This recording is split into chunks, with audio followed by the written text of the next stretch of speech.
Hello, it's good to see you. I'm all emotional. I'm emotional. Seeing the film again. It's a very emotional film. It must have exhausted.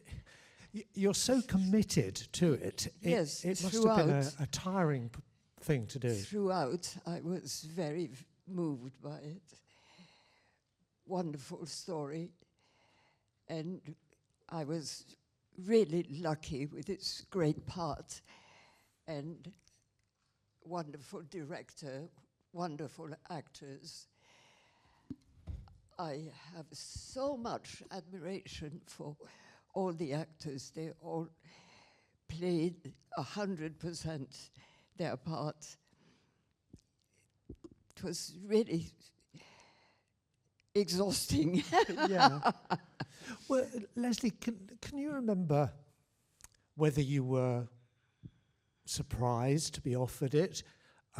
Because people had thought of you in one way because of the musicals and all that. Oh, yes. As a matter of fact, the first thing I said to Brian Forbes was, wipe the smile off my face. Because in Hollywood, every time there's a camera, you have to smile. And I was so pleased that he enforced and let me be serious and dramatic, as I thought the story deserved. And can you recall whether you had read the novel, whether you were aware of the novel? Had it crossed your path at all up until that point? No, I don't think I had. Right. I think I read it after. As a script, you read it first of all. Yes. I've not read the novel, but I gather there were differences. Your character Jane was not French. She was an English. She was never French. She was to be English, and the producers thought that calling her French made her more sexy or something. There was something about having sin must be French. And in those days, the attitude towards sex was totally different from what it is now. You can really see that. It captures that, oh my God, doesn't it? yes. Every character in the film is shocked that this girl, well, thank God she's French. Because no English girl should be pregnant out of marriage.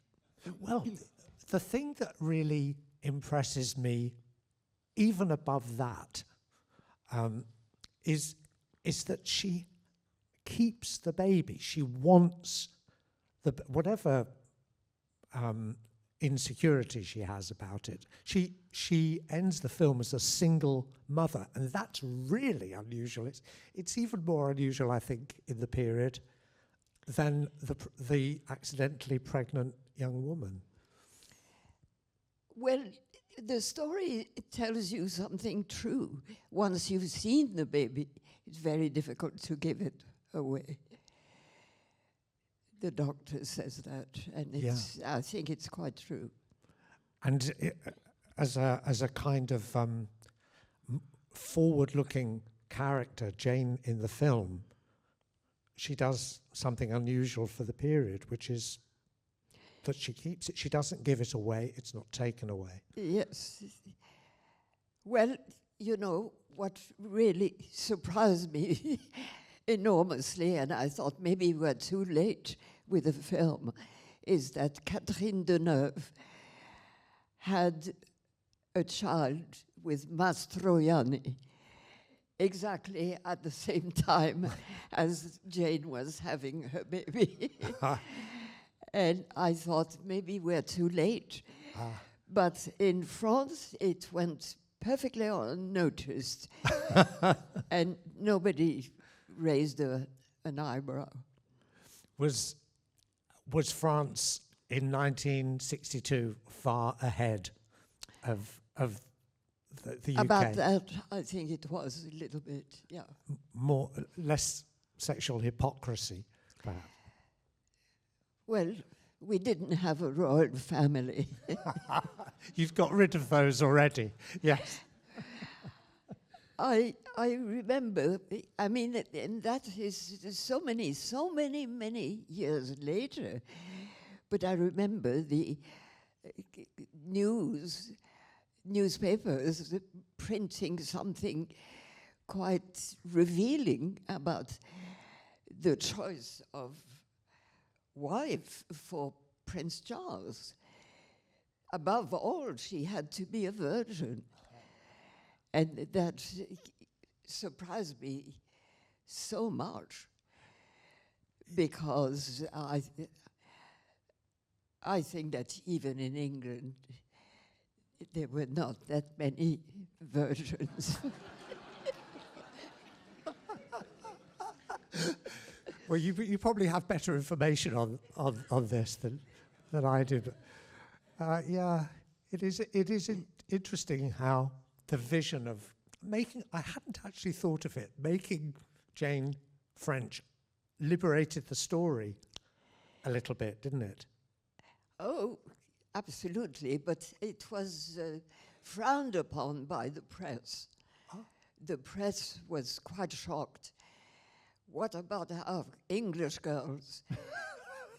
And then when I won Best Actress at BAFTA, that was all right. And God, was I pleased that Prince Philip gave it to me. Oh, that made it all right. Yes, you weren't a fallen woman. He gave it the moral seal of approval. I suppose if you got to marriage without being a virgin, you were automatically a whore. Yeah. That was, I mean, as the story tells us. Yes, and in fact, the Abortion Act was some years later. The was 67, I think, was it, or 60? Can't remember. Somebody will know better than me. But also, there are two characters in the film who are gay, and the Sexual Offences Act was somewhat later.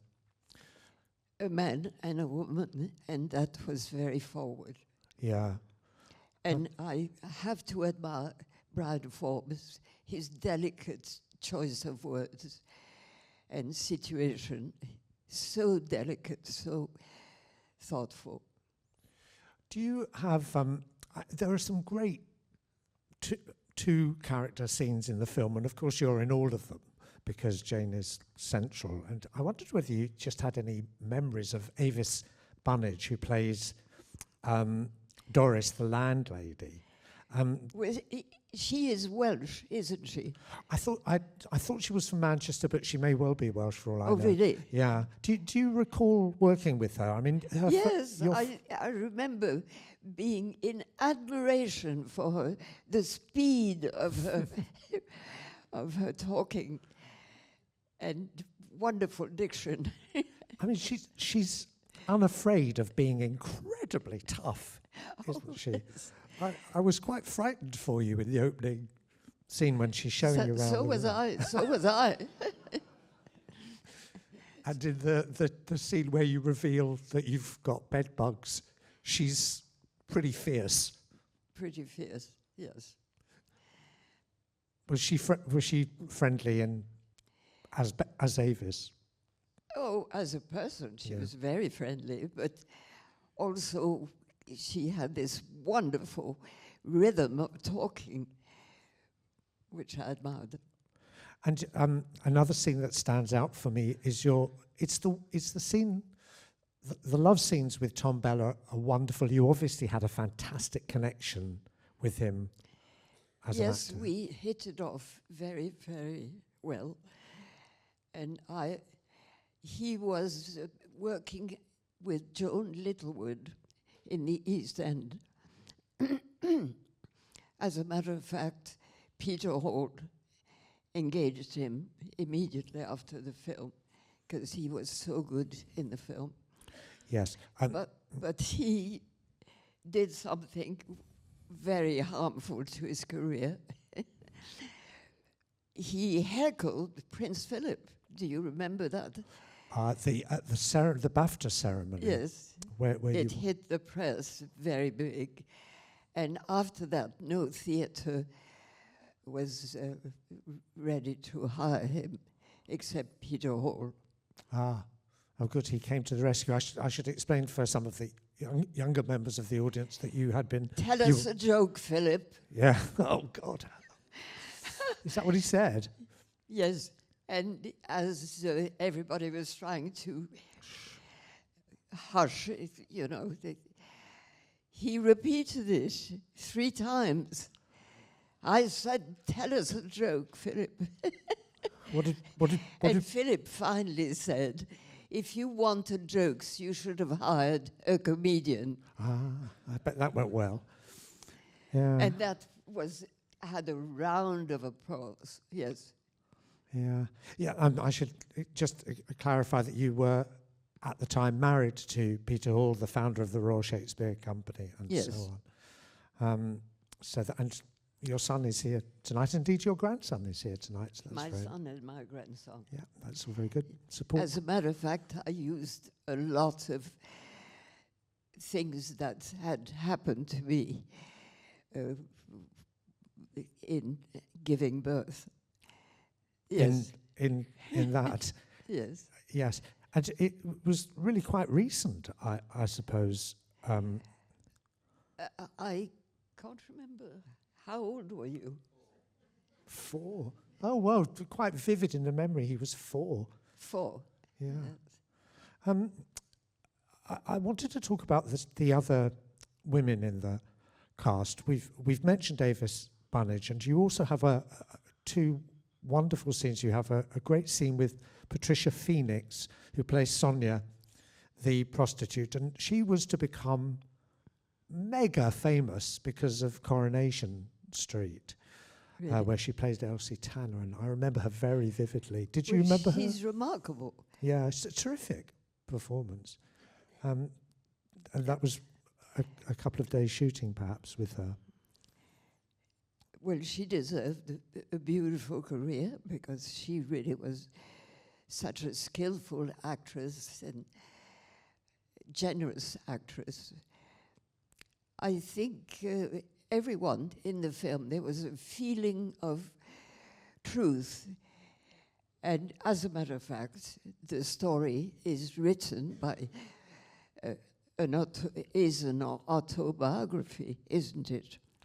She claims not. Lynn Reed Banks claims it isn't. Do you want some water? You okay? She claims that she had written it about a friend of, in fact, a girl who lodged I never with a friend. asked her, you know. I wondered. That's what she claimed, but and she said her mother warned her that everybody would think it would be an autobiography, but she claims it wasn't. Okay. Did you? I suppose you met her at some point, Lynn Reed. Yes, yes. At the premiere, perhaps. Yes, we became friends. I'm surprised she's not here tonight. Ah, and then she could confirm or deny. Yes. One way or the other. Your scene with Cicely Courtnage when she reveals that she's a lesbian. Yes. That's incredibly tender scene. It's absolutely lovely. And of course, when she starts singing, she comes into her absolute apotheosis. Yeah. She was a great performer. And she was famous with her husband Jack Halbert as an act. They were an act together. Yeah. She claimed this was the best thing she ever did. She obviously enjoyed it enormously. I think we all enjoyed playing in that film. And to tell you the truth, we were not supposed to be directed by Brian Forbes. Oh. It was Jack Clayton who had accepted to direct. And Brian Forbes was the screenwriter. But Jack Clayton suddenly had family trouble, a divorce. And so he admitted that he couldn't both do the film and get divorced. He had to choose. And unfortunately, the divorce had to be the thing. So the producer asked me, well, who do you want? Who do you want as a producer, as a director instead? And Brian Forbes and Dickie Attenborough had just together started a relationship as producers and done, I can't remember the name of that film. Whistle Down the Wind. Whistle Down the Wind. Enchanting film. Great success. And I said, well, it stares us in the face. He's a wonderful producer, director as well. So let's ask him. And he did a gorgeous job. Yes, it is very good and well, excellent. And it was photographed by a legend, Dougie Slocum. Wonderful, wonderful. I think it's his last black and white. Ah. It certainly was my last black and white film. And it was a real joy to work with him. And as you say, the part was extremely tiring and emotionally. And so sometimes I need to sleep when I have big scenes like that.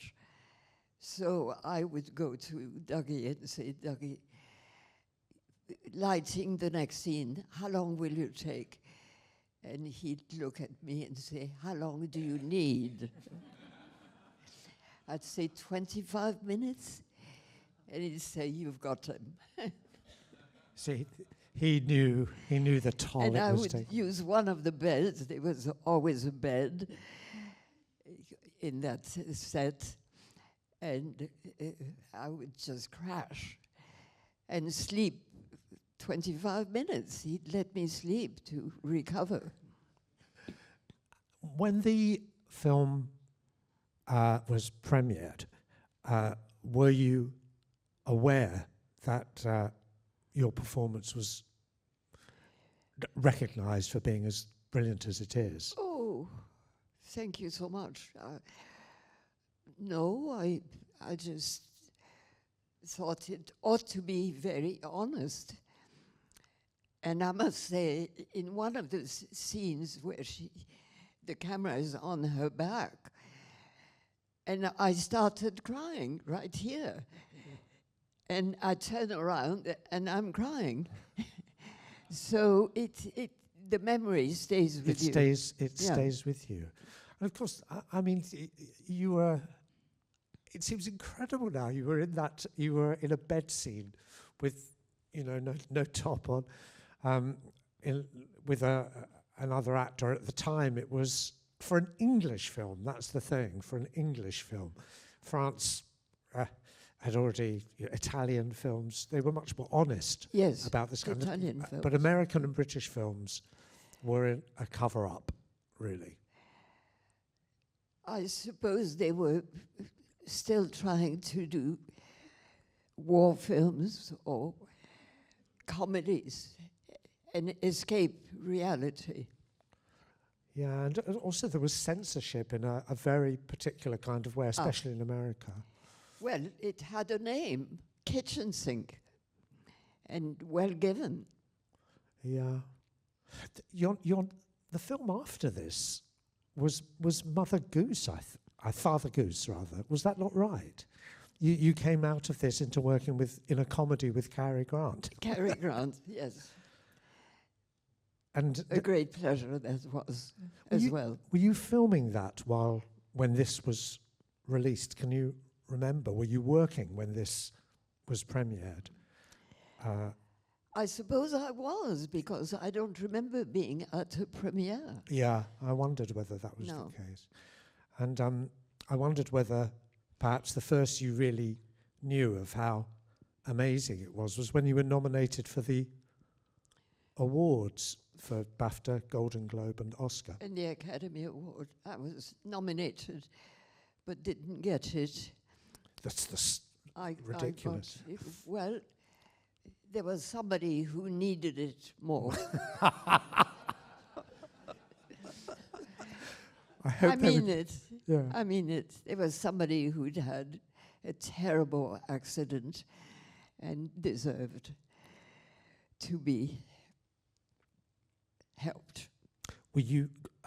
You must have been very pleased to be recognised there for your dramatic acting, because they'd seen you.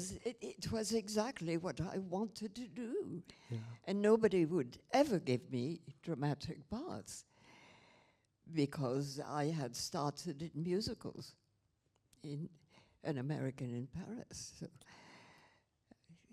that was expected of me. Yes, and not only in musicals, but also as a dancer in musicals. As a dancer, Yeah. yeah. So it's a leap for them to think of you. I really stopped training for this. Yeah. Though it's probably good you did train as a dancer, because physically it must have been very demanding. Very wearing, yeah. Yeah. Well, emotion is exhausting. Yeah.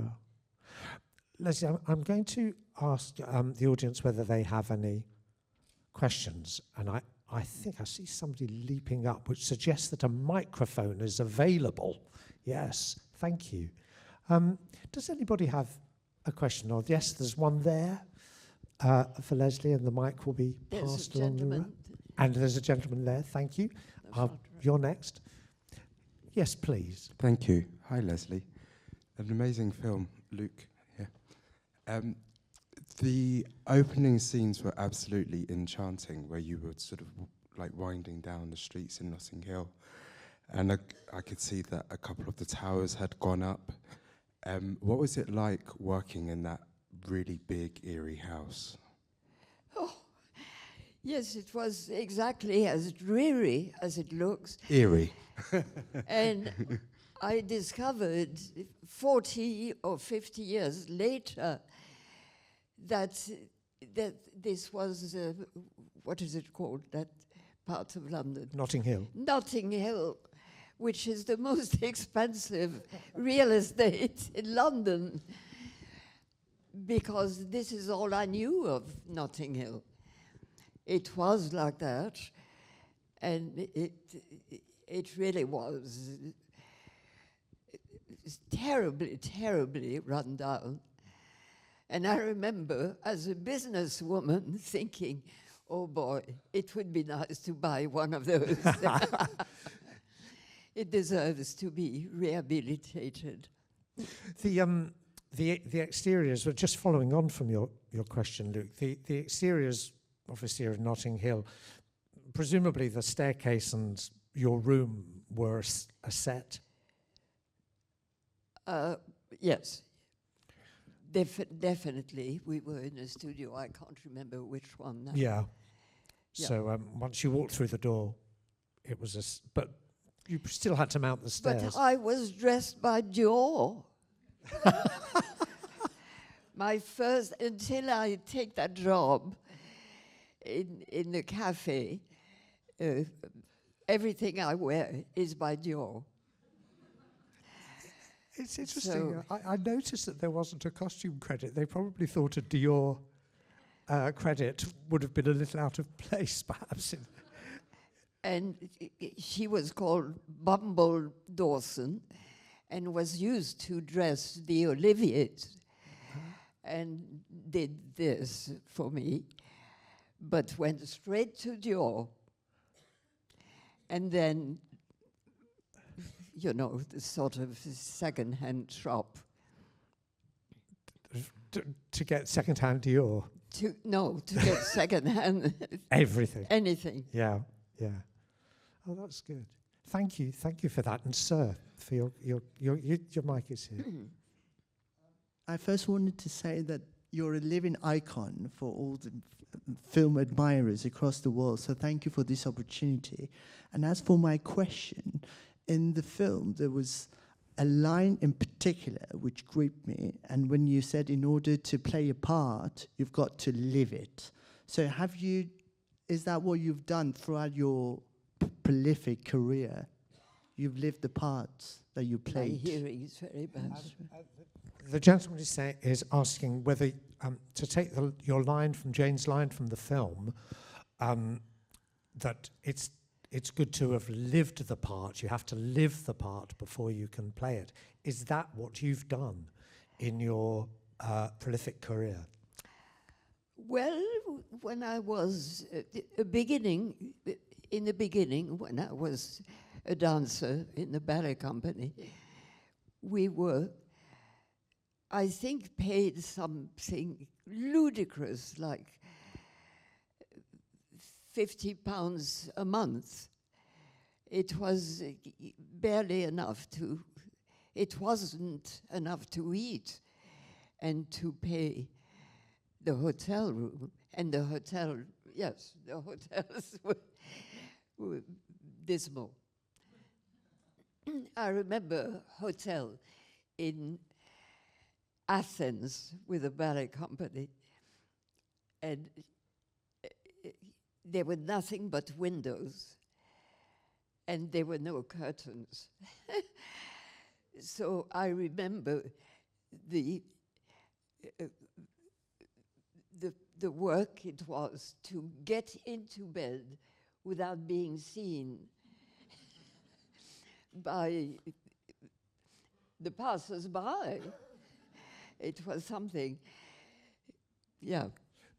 So the beginning of a ballet dancer's life can be very much like that. But you also knew deprivation because you lived... Oh, you mean the war? Yeah. Yes. But my family had beautiful... there was no food and no heat and sometimes no water. But there were beautiful antiques from way back. You recount in your autobiography that when you arrived in Hollywood, they couldn't work you full hours because you had been malnourished because of your time in the war. Yes, I had anemia very badly, very, very badly. I had to be given shots every other day of, I can't remember, sort of horse's blood. Oh my goodness. Yeah. Not for the vegetarians among us then. So, Well, but I suppose perhaps that illustrates that she did have suffering, unfortunately, to draw on for this. well, for this film. gosh, I certainly wasn't alone. In England, everybody was very slim in those days. You arrived in England and everybody was just thin as a pencil. It's good to remember that. Are there other questions? Do you know? I think we've astonished. Yes, there's one there. Can you see that? Yeah. Thank you very much. I think I might make this the last. No, I won't. I see a sneaky hand go up there. Thank you. Thank you so much. It was the first time I've seen the film in its entirety, so it's great. I wanted to ask, the ending, it seems sort of deliberately ambiguous, I think. I wondered what you thought the ending might be for the character, for the two main characters? Well, happy endings, beautifully happy, perfect endings were for Hollywood. The time had passed for totally happy endings. And so it had to be ambiguous. And nothing stopped Toby from changing his mind. And for Jane to get in touch with him and say, here are some pictures of her. Look how enchanting she is. Wouldn't you like to meet her? You should have written the script. Leslie. In other words, there was a possibility of having further life. I gather there are 2 more volumes, that there's a trilogy by Lynn Reed Banks Really? with this character. I only found out researching for this. There are 2 more novels. Neither of those have been turned into films, so I don't know what to make of that. But apparently, yes. And the original ending in the book is different, but I've not read it, so I can't say. I can't remember. What is it like? I don't know.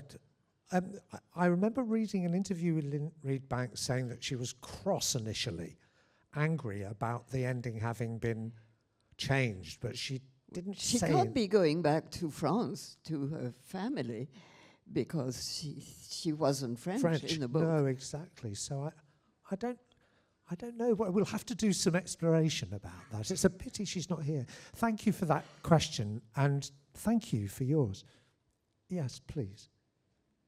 Thank you. So, do you hear? Yeah. Thank you, Leslie. That was absolutely brilliant, and what a wonderful opportunity to see it and have you speak of it. You mentioned about the brilliant cast that you were with, and I just wondered, did you have rehearsals? Like, did you have a week of rehearsals together first, or was it just with the director on the set? Were there? Did you have any time rehearsing with? No. No? No. Wow. I mean, in those days, you took longer to make a film. And this was, Brian Forbes was not for fast filming. It was rehearsed on the day, but not before. We didn't start by rehearsing, no. Can you remember what your first day of shooting was? What your first scene was? I think we started with walking in the streets. Highly yeah, I can imagine that, yeah. And that would be the kindest thing to do to an actress because it warms you up, it gets you ready for the part, it's essential to do that sort of scene first. I wonder if you shot in sequence as well. Do you think, can you remember? We didn't have any reason to, no. Interesting, very good. Okay, I'm going to draw this to a close. Thank you very much for attending, Madame Leslie Caron.